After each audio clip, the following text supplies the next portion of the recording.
I've remembered to hit the record button. So hey, good for you. We're being recorded. Who are we still waiting for? Hi, Pat. How are you? Well, thank you. And you? Wonderful. Yes, great. Great to see you. Well, I think we're still waiting for Daryl to come in. But how about Kimberly? We have a new member of the group here. So True. David and John are new too. So we have a few new. Well, David and John are going to be presenting first. So well, they're still new and they're members right. of the group. They're not new to us, are they, Benna? But yeah, how about Kimberly? You just briefly introduce yourself and how you found out about us and your kind of research interests. Sure. Hi, thanks again for having me. I'm Kimberly Alexander. I teach 7th grade science in Western New York. And I work with Dr. Paul Vermette, who's from Niagara University, and we've been doing some action research on the habits of mind, and we've been trying to implement different things in my 7th grade classroom, and he's been helping with that. And so we were emailing Dr. Kalik and Dr. Costa to show them kind of some of the stuff we were doing, and Dr. Kalik invited us to this event, and so we thought it would be a great group for us. And Dr. Vermette actually sends well wishes. He had a family engagement tonight, so he couldn't be here, but hopefully he'll be able to come in the future. Well, we're glad you're here. Yeah, absolutely right. So once you familiarize yourself with the group, maybe you want to do a presentation on your research and your findings and see how the group can assist you. Kimberly, I get a little bit nosy because Juanita and I are both from Western New York also. And oh, really? So, awesome. Yep, we're professional developers with the Institute for Habits of Mind. So may we ask what district you work with and how you got interested in a little bit about Yeah, habits? sure. I'm at Lewiston Porter. I don't know if you know them, but okay, I'm at Lewiston Porter. I grew up in Lockport, so I know Newport. Oh, okay. Yeah, and I learned about the habits through Dr. Vermette's class because I did my master's program at Niagara University, and he was one of my professors, and he was teaching about the habits, and then he actually recommended dispositions, that I read the dispositions book, and so I did that on the side, and then we actually wrote a paper last year, and we were looking at the habits of mind crosswalk to CASEL competencies, and then this year have been working on like this case study. But yeah, I mean, I first learned about it from his class. Well, in the future, we'd love to get together with you, seeing we're like within an hour's distance of each other. Okay, absolutely. Thank you. Thank you for more information. Yeah. It's great to see this group bringing everyone together, isn't it? Sure is. Good morning, Daryl. How are you doing, sir? Good morning. Good morning, everyone. Good to see you all. We'll kick off with John and David, I think. So we'll get your update in the second slot. So I think without further ado, let me hand over to John and David from Ask to Learn. Great. Thank you so much. Yeah, John, do you want me to? Yeah, you go. Should we say a couple words about ourselves just to introduce ourselves? Please do. I don't think everyone's familiar. Hopefully, I've put the settings so you can present as well. Oh, cool. Great. So again, my name is David Birchfield. Really great to meet you all and be with you. Some of you familiar, some of you new. And Philip, thanks for inviting us to participate. This is really exciting for us and eager to share this work with you. I'll just tell you a little bit about my background and then hand it over to John, who's going to walk through some more information about the work that we've been doing. So my background is in the learning sciences, kind of coming from the interactive technology side of things. I was a professor at Arizona State University for a number of years and worked there, particularly looking at the dynamics in the classroom between teachers and students. And when I was there, we developed a learning environment called Small Lab, where we looked at transforming room interactions between students and teachers. And so that work has informed what we're doing now, John and I, with Ask to Learn, where we're particularly focused on teachers and questioning technique. And we have been talking with Habits of Mind to understand the ways that our framework might intersect and support the work that's happening with the habits. And would love to get your feedback on that, based on what we share with you this evening. But also would love to have you engage if you'd like to learn more about it and spend some time with the platform. Would love to help you in that as well. So with that, I'll pass it to John. Thanks, David. John Triunfo. My background's in electrical engineering. I've spent a number of years in a variety of different companies working on a number of different technologies. Started working with David 5 years ago on this other project, which led into Ask to Learn. So we've worked really hard working with educators to not only handle kind of the educational challenges, but how you actually bring these things to school and support them over the long term versus just being a neat piece of gear. So I appreciate you all inviting us and look forward to sharing more with you. Well, I guess now we'll jump right in. And Philip, you did it. It's perfect. Good job. Let me rearrange some things here, and if Zoom is all cooperating, you should all be seeing this presentation on your end. Totally interactive for the folks that have seen this, Ben, Art, and Philip. It'll be a little bit of a rehash, but for everyone else, please ask questions as we go. For those of you that have seen it, please feel free to jump in with your particular perspectives and thoughts on this. We call Ask to Learn a teacher growth platform. I think that'll be obvious in the next few minutes of why. So our starting premise was, having a great teacher at the front of the classroom is one of the most important factors in student success. That aligns very well with Habits of Mind and kind of creating those aspects for teachers in that space. It creates this environment of inquiry and critical thinking that we're always looking for in classrooms to really get students engaged in their own learning. And questioning is a key part of how that happens for those teachers. The challenge that we saw working with educators here in the United States and around the world for the past 10 years or so is doing that at scale is really, really hard, because for all of the feedback that our students get as they go through a semester or a school year, represented by the blue line, literally hundreds of events, every assessment, quiz, homework assignment is some indication of how those students are doing. Teachers generally get very little real valuable feedback. It might be an observation or two. In the US here, it's typical to have that be, maybe 2 full observations in the course of a year and some supplemental walkthroughs along the way. It's simply just really hard to grow at your craft if that's the only real objective feedback that you're getting. Interestingly, teachers really want that feedback, and they want to continue to grow, and administrators obviously want that and want a faculty of great teachers across their campuses. The supporting research that kind of sent us down this quest, we won't go through the details here. Some of these might be familiar to you, but this factor of teachers being a driving factor for student success, these purposeful questioning techniques, and the consistency of that feedback has been shown across a number of different research studies to be impactful for the classroom. You'll see, Habits of Mind listed in the bottom and the related questioning frameworks, because as we talked about earlier, and you'll see in a few minutes, the connections of this into what people are using in their schools is what matters.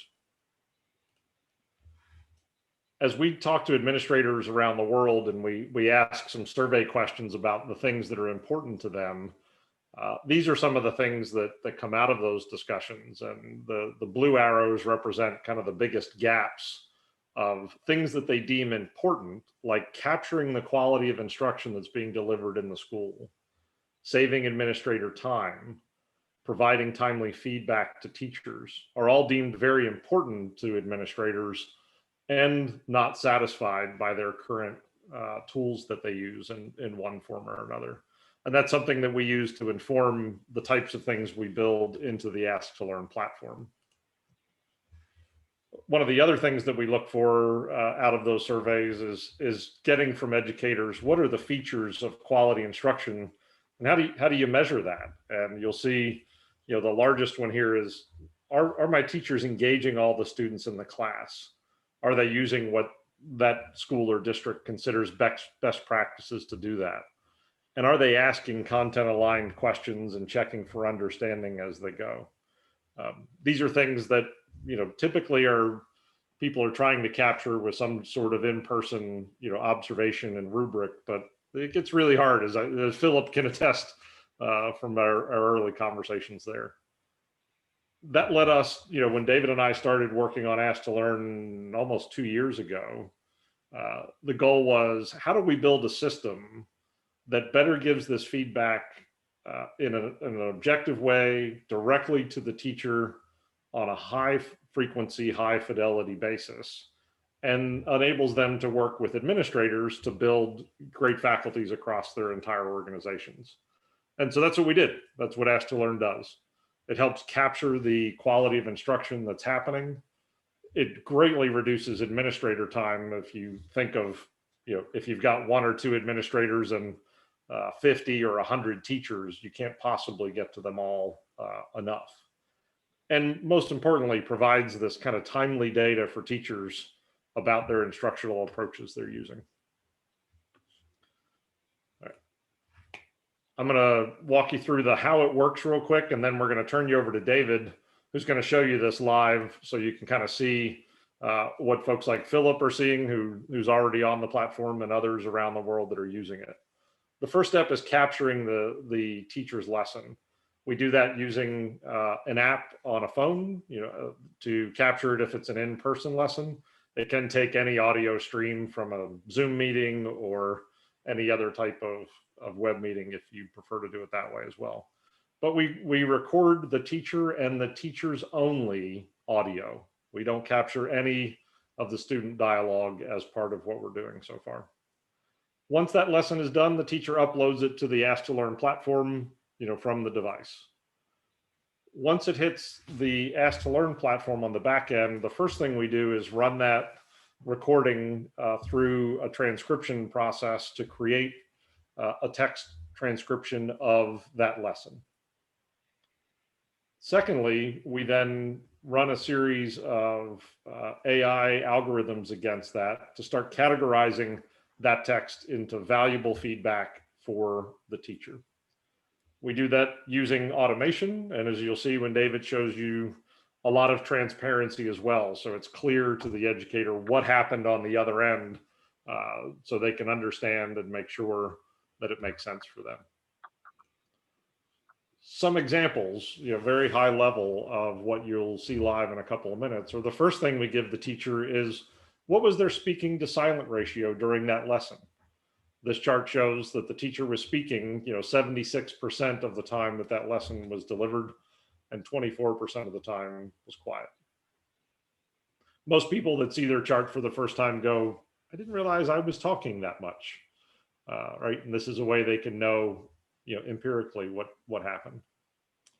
The second part is we then take the teacher talk time and we divide that into what percentage of that, how many statements did you make versus how many questions that you asked. And this gives a sense of, that ratio, so you understand how often you're asking the students to engage. Then we take the question part of that donut and run that through a system that categorizes those questions into Ask to Learn question types. David's going to walk you through how these, correlate with habits of mind and some of the other ideas we have of how to connect these things together in really, really meaningful ways. But to give you a high level tour of this, you see kind of a category of classroom logistics and social questions, affirmation and rhetorical questions, and encouraging participation questions in this top quadrant. You then see 2 that are focused on content, a content narrow category and a content open-ended category. And then 3 in the top right that are about metacognitive prompts knowledge connections, and observations, predictions, and theories. These are really powerful if you think of being able to get that level of precision about the lesson you gave yesterday, every day, and the impact on teachers over time. Once someone's on the platform and you've recorded your first few sessions, that helps you establish a baseline of where you are on any of these given metrics that you're looking at.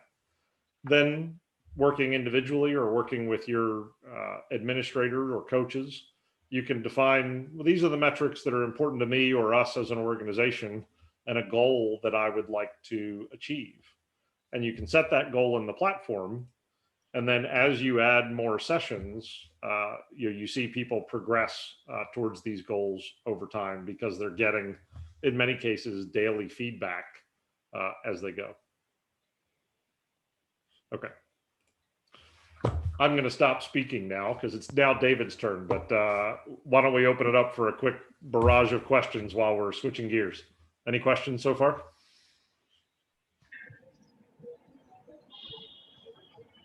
Have you thought a little bit about the fact that most of our administrators are not trained in how to ask good questions or listen for good questions or deliver good instruction?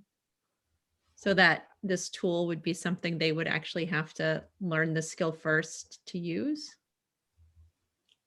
It's an interesting question. Can you expand a little bit on what you mean by administrators? You're saying they're not kind of in the same bit in the classroom for many years? My current principal was the head of a guidance department, but never has taught. So yeah, I think that's one of. I'm just wondering about all the applications of the tool and like how phenomenally I could improve my practice with this feedback.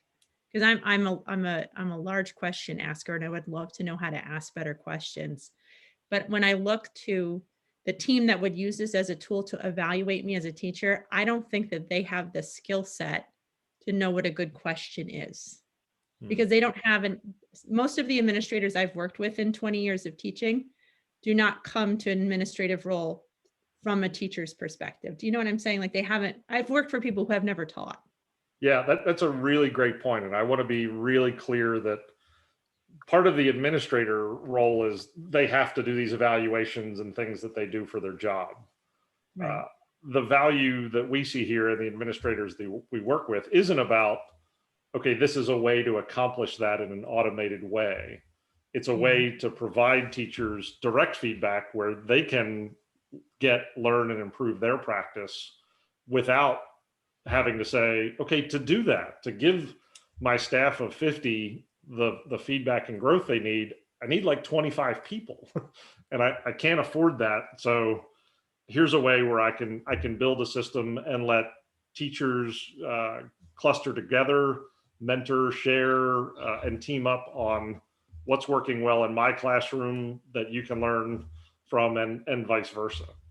Right. So it's not, we're not in the, this is good or bad. It's here's what's happening, right? Because most people, when you teach a lesson, if I asked you that afternoon to describe for me the details of what you did that morning, it's all become a fog by that point of, was that first period or second period, right? And it's, how do we give that reflective nature back?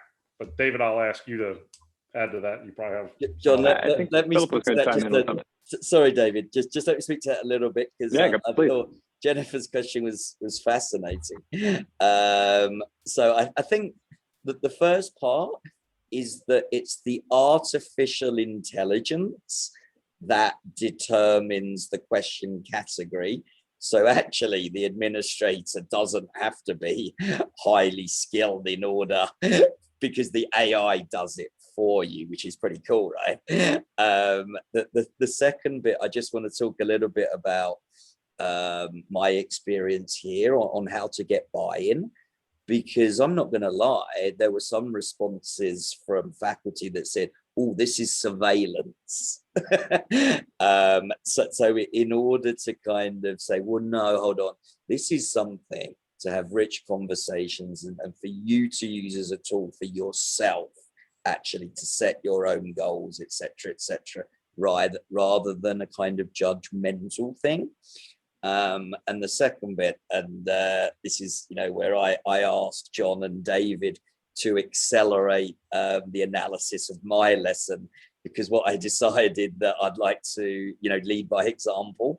So I uploaded a lesson, I got that analysis, and I've just posted that it's actually in our Google Currents community, to go, there you go, that's what it looks like. That's me, to try and calm some of any nerves there might be about what the report looks like. Well, maybe what this is yielding, and I don't know, maybe you have this in mind already, but what I'm hearing being suggested is maybe there are some guidelines for and I don't know which word I want to use, evaluator, coach, administrator, but someone, could be friend, someone who sits with the teacher and helps them analyze the data that you produce. If that person sees him or herself as an evaluator, which is a role that some people have to play, here's what that might look like. Then you do need to know something about the questions, as Jennifer is saying. On the other hand, a coach is probably one who needs some of this, him or herself, because they're the ones that need to learn how to ask questions of the teacher to analyze their own data. So what I'm wondering is, do you have plans for, or have given any thought to, a parallel strategy for how friends or coaches can help teachers interpret these data? Yeah, it's a great point, and I think you highlighted some of the use cases that we've seen, spanning from an individual teacher using the platform on their own independently and getting that feedback. And in those cases, we can provide some guidance to them. As we walk through this sample report too, I'll show you some cases where we are working to provide context from the platform. So not only do you get kind of raw data about yourself, but you can also have some context for where others are. And we've done that in part in response to, that's been a question that teachers have had. Is this where do I sort of fall relative to others? And some additional PD resources about looking at the value of questioning and some of those kinds of things that you're talking about that are built into the platform. And we've seen the other side of it, which is exactly as you described, which is that coaches are using this in concert with teachers. And what we're finding is that the coaches are indicating that it changes the nature of that discussion, because the teacher comes to that conversation informed with their own data already and already having reflected on it. And so that's a less of a kind of dissemination of information and rather a kind of meeting of minds about the data that they're seeing. So we're certainly thinking to that and wanting to be sensitive to the variety of contexts, just as I think the question was posed. Basically, there's a lot of variation in schools and districts, and so that's, we want to fit within that and not sort of dictate what it should be.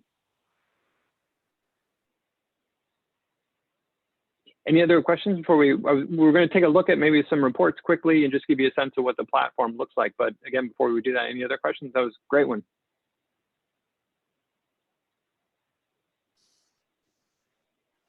Yeah. Sorry, you'll let the dog. I was just thinking about how useful this would be in analyzing our own coaching conversations. Yeah. As we learn to hone our skills to be better coaches, this would be invaluable to me personally as I move through that piece of having all of that scripting done and then analysis of, and then obviously we would analyze it ourselves, but that was just another piece I thought was maybe valuable. Yeah. I use it myself when I deliver a workshop, because I want to know too, and the context can vary. Yeah, great point. Great. Well, so what I want to do, we'll be very quick here. I apologize, but I want to stay on track with the agenda. So I'm going to go just briefly give you kind of a view. So we're not going to go in deep, just consider that this is what data looks like in the platform, and we'll kind of leave it at that. One of the things that we look at first, and this is an example of providing some of that context, is the overall speaking time during the lesson. And in this case, what we see is that this educator had a 64% of the time during that lesson was spent when he or she was talking. The rest of the time, they were not talking. So that's either students talking or that's working independently, what have you. What we've done here is that we also show this orange band is the average. So typically teachers are speaking about 70% of the time. And so this is just a rough way to say that it's not necessarily right or wrong, but there's certainly a bias toward wanting to have less speaking time to leave room for students, leave appropriate wait time and so forth. This is a case too where we provide some information about that context, and they can click through and they can read some other resources and gather resources around why that's important and how to address it. Now we do the same thing for looking at the question percentage. So of the amount of time that the teacher was speaking, in this case, 17% of the things that they said were questions. And again, in a great zone here, the orange shows where the average is. And so there, in this case, you want that to be higher. And so they're looking good in this case. So again, this gives a high level view of what's happening. Now, even more importantly is understanding this is something that we talked about with Philip in particular, because he was describing some of the ways that his lessons are structured. And that's what you can gather from these charts. So rather than just one number for the whole session, what we've done is broken it into these 30-second increments over the course of this 25-minute lesson. And we can look at the teacher's speaking time. And notice here, they sort of start off at around 40, 45 words per increment. And then there's this dip down for a minute or two, then sort of back up, resuming, and you see this kind of rise toward the end. So we start to see some of the patterns in the lesson, not just one overall number. And that corresponds to the chart you see below here. So in green, we see the moments when the teacher asked questions. And you can actually see here, there's this, where you see that dip above in the overall speaking time. You see that there are just a few statements that were peppered in there in a brief period of no questions. And so again, what we're doing is providing this data that teachers and coaches can then reflect upon. And it gives a good sense of the structure of the lesson. And is it the lesson that you intended to deliver? Did it somehow deviate? Those sorts of things. Yeah, does that make sense? Any questions about kind of the chart itself? I was wondering with you a little bit about your research during this time. In the pandemic, I'm finding I'm the one talking most of the time. And I'm wondering if you've thought of creating a variation of this tool that takes that into consideration. Because many forms of communication are kind of happening, not just verbal. And I think this would be so incredibly useful right now in assessing how much I'm talking, how much my kids are interacting. But this is fascinating. Yeah, well, we have done some comparative work where we look at kind of the overall aggregated data of teachers teaching in person versus remote. And we have certainly seen some striking trends there that I think in some ways confirm, what we sort of suspect, which is what you described. And to some extent, teachers in remote are asking fewer questions. Now, I think something that's related is the medium itself in terms of in a remote session, some things are happening via chat, some things are happening verbally. And so that's not something that's currently built into the platform. So certainly the data has to be interpreted with that in mind, but it's something we're certainly thinking about and could be part of the roadmap, sort of, particularly as we see how things unfold with reopening and resuming. But yeah, it's a great point, and that's exactly the type of thing that you can capture in this. And I'll give you even a more subtle example of it, which is that often teachers will say, I don't know why, but like that class after lunch just always is more difficult than the ones in the morning, right? You hear that all the time. And one of the questions is it me? Am I different after lunch? Am I interacting and asking different sorts of questions? Is it the students? Is it that group? Is this, there are a lot of sort of questions about the sort of intuition, and empirical data like this can help answer that, at least in terms of what a teacher is doing and how they might be engaging in different ways. So it's a great point and really powerful to make those comparisons. This is an example of the breakdown that John was describing that now shows of the questions that they asked, here are the totals. And you see in this case, this teacher has done a great job of asking a lot of these kinds of metacognitive prompts. Now, in the language of habits of mind, these are questions that are thinking about thinking, right? So it's, in some ways, it's asking about their strategy. And what you can see here is that we provide the actual transcript of the session so that they can have those questions, they can reflect upon them, they can use them for future planning. If you're a coach or part of a PLC or some other kind of collaborator, you can rate the question, you can respond to it, you can have a comment thread about discussing it further. So a lot of what's built into here as well are these mechanisms whereby teachers can interact with their own data, but also collaborate with colleagues and other members of the community to do so. Cool. So that's an individual report. Just to show you quickly, these also can roll up so you can track sessions over time. And so what you see in this example, this is a breakdown of that same pie chart we were just looking at, but now along the bottom is an individual session, and you notice this brown spikes in these sessions that are called morning meeting. And those are ones where the teacher is asking a greater percentage of classroom logistics and social type questions. So one thing that's interesting to see is that this teacher is working with the same group of students, but sometimes recording math lessons, sometimes morning meeting. And you see these variations, and that's something they can track over time to see how they might be different. In the same way, we can see kind of things that they're doing over time in terms of, you know, rising and falling question versus statement ratios. They can track those over time. And then ultimately they can set goals like you see here. So this is what John was describing, where the purple line is showing the average of the percentage of content open-ended questions. So open-ended kind of questions that require students making inferences and so forth. The green is their target. And what you see is over the course of, this is over a semester. So starting from September, spanning up to current, what you see is that they achieve that goal, where they're able to put together a set of lessons where they've really used that strategy appropriately. All right, there was a ton there. Sorry, I want to stop there, but certainly if you have any questions, happy to discuss. And Philip, if you had anything to sort of add about the data in your own report, we definitely wanted to make sure you had a chance to speak to that as well. Oh, absolutely. I just want to talk. You've been under the microscope.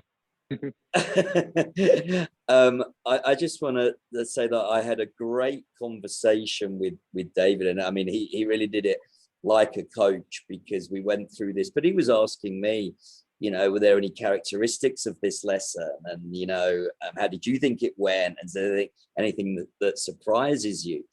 So of course I'm never going to give up an opportunity to blow my own trumpet.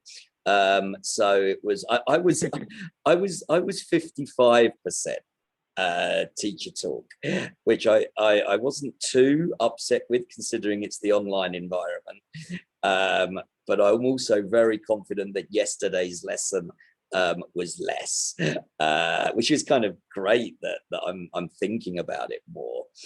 But the second point, and this is perhaps the most interesting, I was slightly surprised at the high or higher percentage of content narrow questions that I had versus open-ended.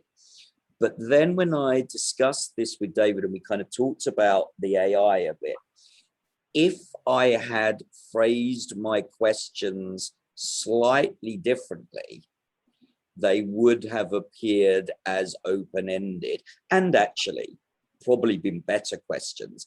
So actually in this case, I was going through an analytic rubric, and the criteria and the performance descriptors there, because I like to frame most of my lessons around those end goals of the unit.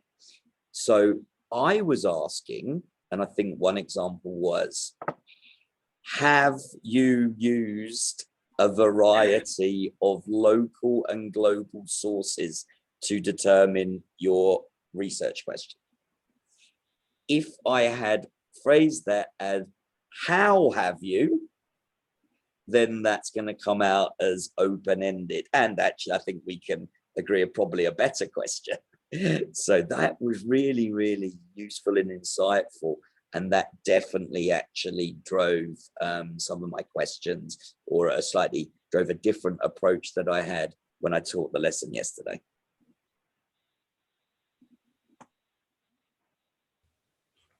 it's fascinating to hear. We've heard people say as well things like, you know, it makes me think about my questions in the classroom and as I'm preparing my lessons.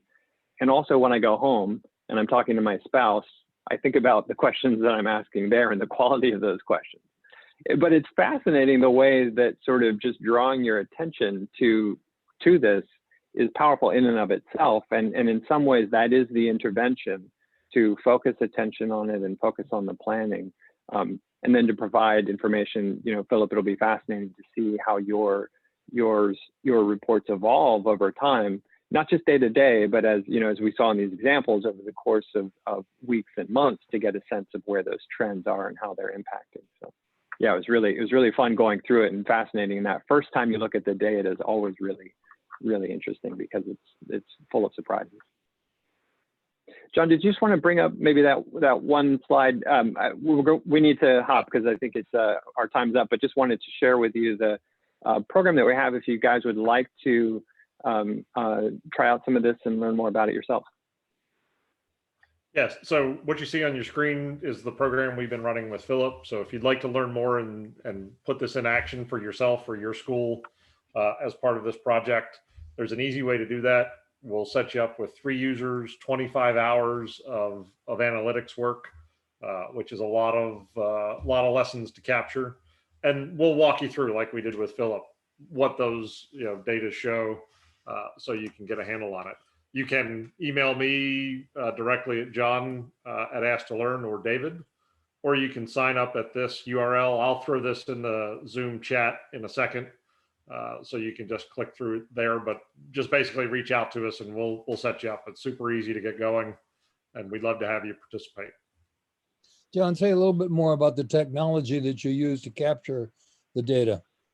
Sure. So you'll just download an app on an iPhone or Android device, and you'll need some type of microphone. You can use the basic one that came with your phone, or if you have like a regular lapel mic, that works great as well, just to give really clean audio when recording. But that's basically it. Once you have a clean audio file, we'll take care of the rest.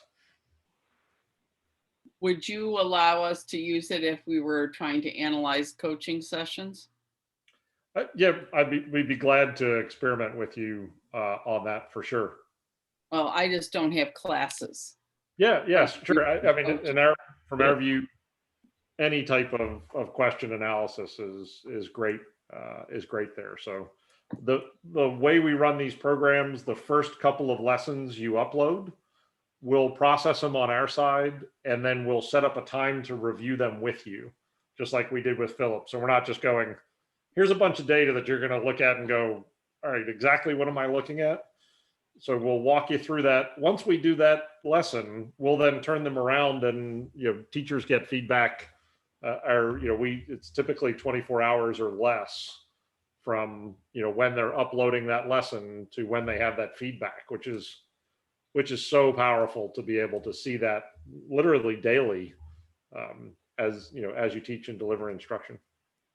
I think Juanita's question would have great interest to a particular audience. I'm thinking about the cognitive coaching folks, Juanita, and having them hear themselves ask questions, because that's a group that is very conscious of their questions and their response behaviors. And they're ones that are continuous learners. And so they're very eager to seek improvement. Yeah, we'd love to have you do it and get your feedback on this one. Yeah. I'm a little bit aware of the time because we've got Daryl coming up, but thank you so much again to John and David. I do want to say that they're really great guys, a pleasure to work with. So I highly recommend. The experience has been great. Thanks, everyone. Really appreciate the opportunity to share this with you.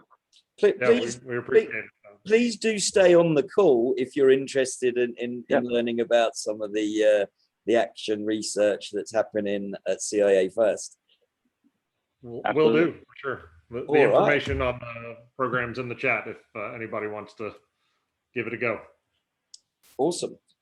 Okay, well, without further ado, I want to pass over to Daryl, who's going to update us on the action research that's currently going on, looking at personalized learning and performance task achievement.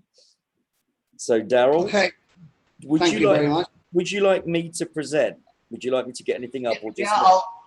Yeah, I'll ask you. There's a few things I want you to show, but I'll ask you when I'm ready. When you're ready, okay. I just want to say thanks to John and David. The quality of questions and inquiry-based learning is paramount, so it's great to get that analysis.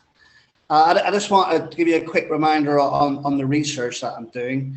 The research is attempting to determine whether there is correlation between choices students make in 3 of the 7 elements of personalization, which is feedback, task and audience, and idea generation, and a student achievement in the unit's performance task. So the task of the unit is to design a future Phnom Penh with consideration for human, geographic, social and cultural issues, with the view of improving quality of life in cities and towns around the world. So that's the actual performance task. The research is now entering kind of the data collection stage, with the continuation of the personalized element survey responses and the actual achievement data itself, which will be administered very soon. Surveys have been generated for each of the 3 elements.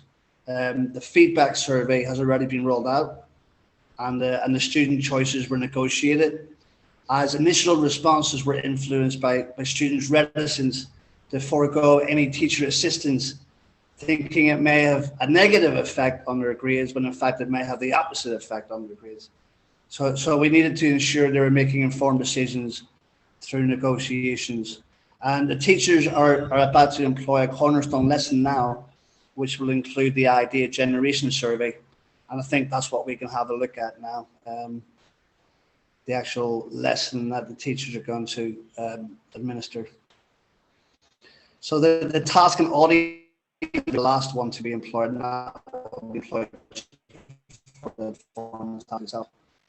Okay, we're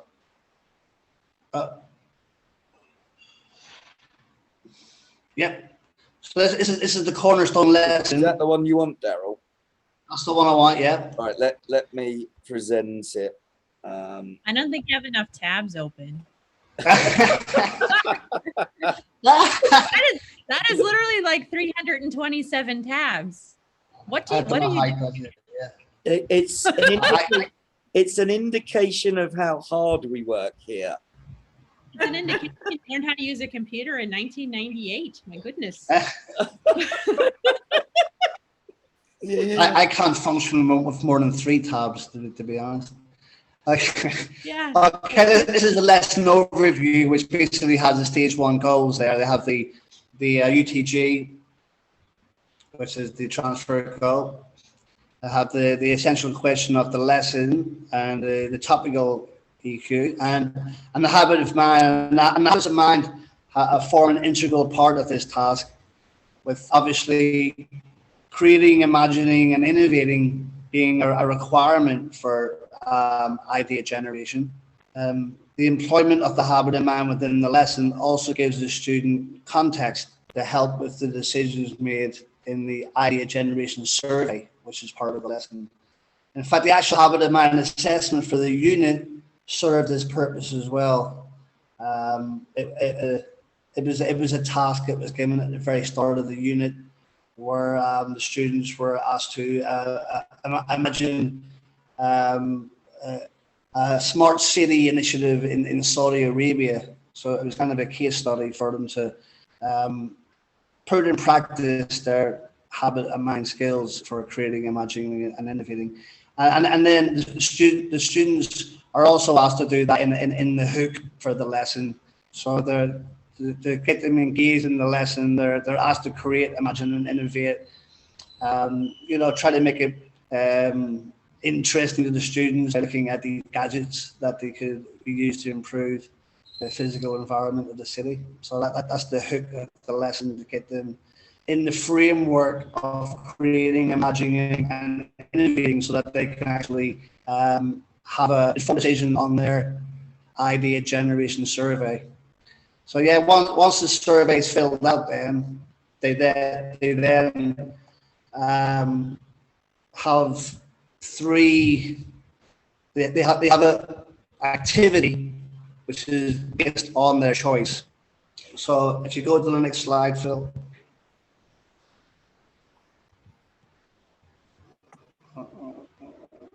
That's basically just the context of the lesson when yeah. So after they fill in the survey for the idea generation survey, they will then be given a journey which will be a practice to influence what that journey will look like in the performance task. So if they choose one, which is teacher generated, just move on, Phil. So, sorry, if they choose option 3, which is teacher generated, they will then be given this question to answer, and they will be asked, they'll be basically given the task from the teacher's point of view, and they will practice that decision. And then if they have option 2, which is co-created, they will have obviously a choice of topics, which they can negotiate with their teacher. And if they have option 3, or option 1, sorry, it'll be, which will be the student generated version. They will be asked to basically research an issue of their own choice. So this activity helps to create the level of personalization which will be used in the journey towards the performance task itself.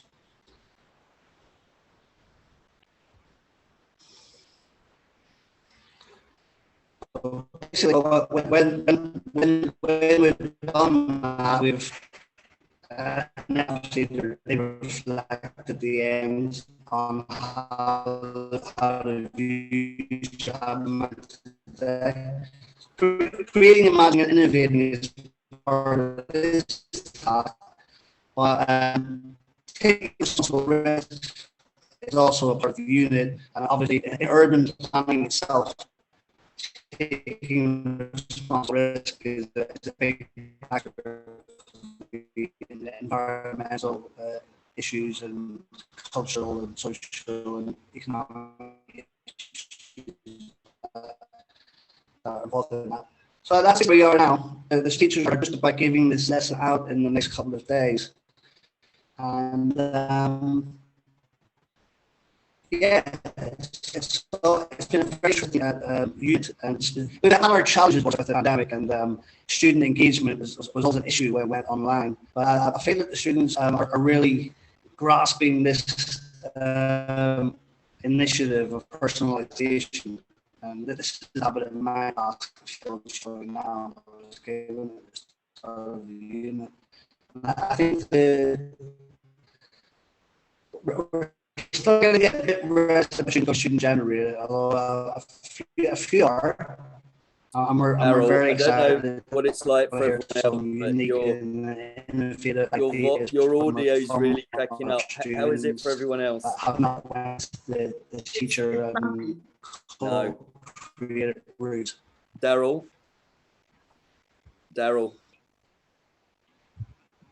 can you hear me? Looks like he's frozen now. Yeah, I think he's having some connection problems. Okay. Yes. Okay. I can hear you. Yes. All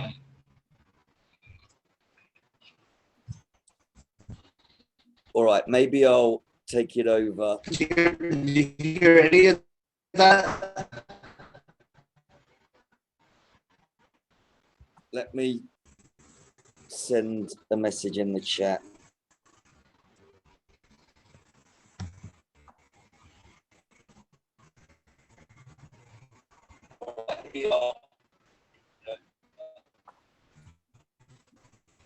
Okay, maybe I'll take it over a little bit, but you can see here one of the habits of mind activities here, where the students are given the opportunity to use some of these, again, looking at some content, but seeing how that may be applicable to Phnom Penh.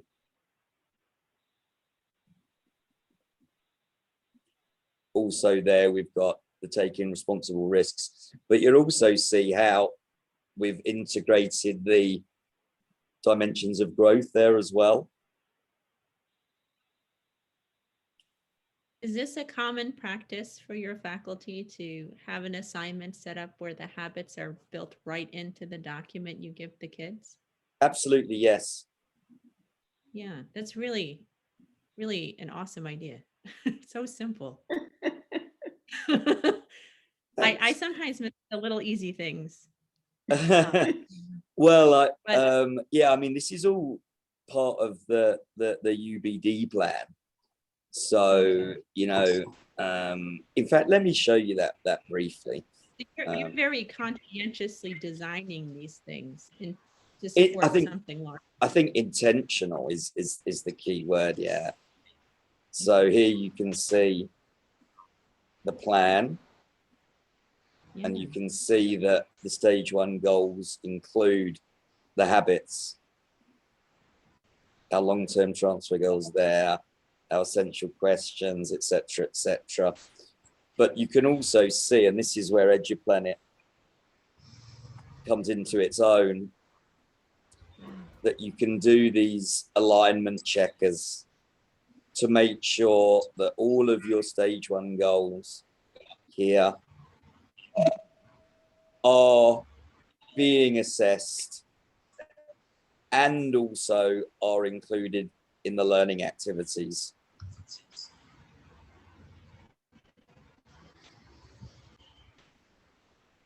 And this is the common practice. Yes, absolutely. I'm drooling slightly. That is really brilliant. I've never seen like an iHoM school in action. So this to me, I'm trying to piece it together as we go. This is so valuable. And like the way you've made it systemic is just, or I should say more organic, not really systemic, but organic to the organization. Do your students talk this way to one another too? Oh my God, yes. Oh my God, yes. Is there some way I can watch this happen? Like, do you live feed it all, or can I like virtually visit? Do you know what? I would see this. We could whitelist you and invite you into a Google Classroom. Yes. I mean, I'm so curious about this. I mean, we've got tons of examples of student work. In actual fact, I will follow up in our other community, in the iHoM community, because that's where I was talking about some of the work with the dimensions of growth. But now we've just got a ton of student work that's coming in, and it's so impressive. So I do want to share some of that, how we mapped that out. But I think most importantly, you know, how that's affected the way students are thinking and the work they're producing. So what's interesting, Philip, is in the States, especially in Connecticut, we're Common Core standard driven. So where you have the habits to the left in this document, we would have the CCT, which is a statement of what we want our students to accomplish, not a way of thinking, but like a tangible task we could measure. And to me, it just kind of underscores the backward thinking we're in here. Whereas this is a tangible, durable, life-changing habit. And what I'm teaching them is something that they may not apply ever again. But I think this is where understanding by design comes into its own, because the problem with standards are that they're usually a mishmash of knowledge, skills, maybe a bit of understanding, but definitely not transfer. So the first important step is to articulate with your long-term transfer goals what it is that you actually want your students to be able to transfer their learning to achieve. So yeah, and then you've got all of the pieces of the puzzle that fits in. So I think standards, they're not bad as a guide, but they're certainly not the goals, or shouldn't be. Yeah, and they feel so incomplete, like you said. They're part of a whole that we're missing the other half of. Right. Yeah, I really, really have a burning desire to see this. Yeah. May not. Yes, ma'am. Sorry. Yeah, I'll just, you'll talk to me offline, but I can send you to some places in Connecticut that are doing some very comparable work. Really? Madison. Yeah, that would be incredible. Yeah, we'll talk. Oh, thank you, Ben. Definitely. I mean, this is, beautiful, beautiful work, and you should get access to it without a question. Yeah, this is gorgeous stuff. I'd like to say, if it's okay. Sorry. Sorry, Kimberly. Yes, please. Sorry. I was going to say, well, I'm fascinated by this as well, because Dr. Vermont and I are very interested in this idea of a dual objective, having an affective goal, which we use as a habit of mind, and a cognitive goal in every lesson. So this is like fascinating to me because it's the type of thing we're interested in. But may I ask, what was the program you just showed where you could check to see if you were meeting those goals? Was that like some type of lesson planning program you have? Sorry, the EduPlanet. So are you talking about this one? Oh, yes. Okay, so I wasn't familiar with that. Oh, right. The EduPlanet 21 is amazing. So it's a platform for curriculum mapping and PD, but it's in the it's in the format of understanding by design template. I just put it in the chat, Kimberly. Thank you. And then just briefly there, we've got our performance task. And then in this particular unit, the task and audience is personalized, or could be, or so it could be teacher generated, co-created, or student generated. And that would affect the audience as well, of course.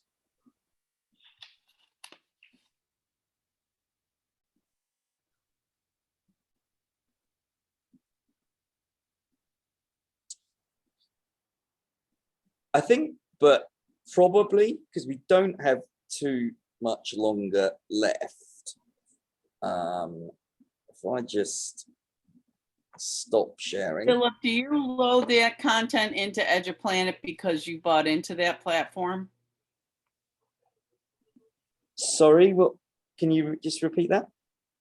So all of this content, you actually load into it yourself using their platform. Yes, that's right. So we have a team of curriculum developers here that design these units and then refine them over time. So we do have standardization. So all of our teachers that teach the same course are using the same desired results and assessments. There is some degree of flexibility in the learning activities themselves, though. Yeah, because I'm only familiar with it as in learning about habits of mind. Oh, right. Personalized learning. So that's the piece I'm familiar with, and I'm not really ever been familiarized with something that you could develop yourself. Oh, right. No, so yeah, the EduPlanet's great for that, for both the units, but also we're doing a lot of work now with their learning institutes as well. So in terms of our teacher support and evaluations, we're linking that to learning paths now within the institute. Maybe we'll show more on that in our other community. I just want to talk a little bit, though, about the fascinating dialogue that all this research has prompted. So getting a little bit technical, we kind of had lots of discussions about the feedback and where that kind of level of personalization would be implemented. And kind of my initial thoughts were that should be throughout the whole unit. So anytime there was some learning going on, it would either be the student asking for when and where they got feedback, to the other end of the spectrum. When we really thought about that, there would be a problem of multi-collinearity. I love that word. So within the regression test, that's when you've got a problem of one of the independent variables having an effect on one of the other independent variables, which you don't want, right? So actually we decided that it was going to be feedback on the performance task itself, because then you could actually see whether that level of personalization was having a correlationary effect on their achievement there, if that makes sense. But I just think that's just one example of how action research just prompts rich dialogue and gets you really thinking deeply about your teaching strategies and curriculum design, etc., etc. Daryl, just let me tell you, Daryl, can you hear me okay? Yes, Oh, I can, Benna. Oh, that it's beautiful. you're better such now, a long way from the first time I saw what you were doing. So I recognize that, and it's wonderful. So I'm really looking forward to the student work. Yeah, the iHoM discussions and the rich discussions we've had with Phil has really pushed this forward. And thanks to you and Alison as well. It really looks good. Great, thank you so far. As Phil said, that's action research. You never know. Exactly. It's going in many different directions. There's another one actually that I thought I'll just share briefly, because to a large degree this is building on the research that I did, looking at the correlation between the different summative assessments. Now there's a difference here. So when I was doing my work, we were using this Habits of Mind reflective journal. But here we have these more in the moment kind of activities, focus on the dimensions. I'm a little bit concerned about the validity, because when you're taking that snapshot, it's not necessarily looking at the student's application of that habit throughout the duration of the unit. But it will be interesting to see what the difference is, the correlation there between the kind of assessment instruments that I was using and the ones that Daryl was using. So there's another really fascinating point of analysis right there.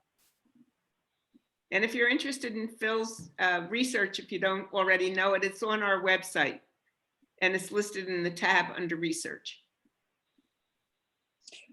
Just on that note, yeah. We're about done. Yes, absolutely. We've got a day of work ahead of us. Yes. Thank you so much. This was and thank you, John and David. Very exciting to see the work that you're all doing. Thank you. Really appreciate you having us and sitting through what we're working on. Look forward to working with you more on it. Thanks for trying to make it better. It really is a pain in the neck, and you're really working on something that could make a real difference. And as a classroom teacher, it's a long neglected area you're addressing, and often the dread of my year. So thank you for trying to make it better for me. I appreciate that. Thank you for saying that. Yeah, it feels that way sometimes, and there's a lot of moving parts to get improvement, and it's wonderful to hear people that go, yeah, that'll help me, and that's what matters, right? Because you're the one standing in front of the students. So I think if someone gave me a report like that, it would improve my instruction and my students would learn better. And that is everything we should be doing. So I love it. That is really meaningful. Thank you. You're welcome. Thank you. Dedicated teacher there. All right. Well, thanks everyone for joining, and thanks for our new members. You're going to do this again in a month, Phil? Yeah, I think that, yeah, that's fine. I mean, are there any upcoming holidays that side here? We do have one coming up in mid-April, but by the end of April, we'll be back. So if that works for Great. everyone. Just let us know. You're the organizer. All right, will do. I'll keep you honest on the world clock. Yeah, absolutely. All right. Enjoy the rest of your evening. Thanks a lot, guys. Have a wonderful Thank day. you all.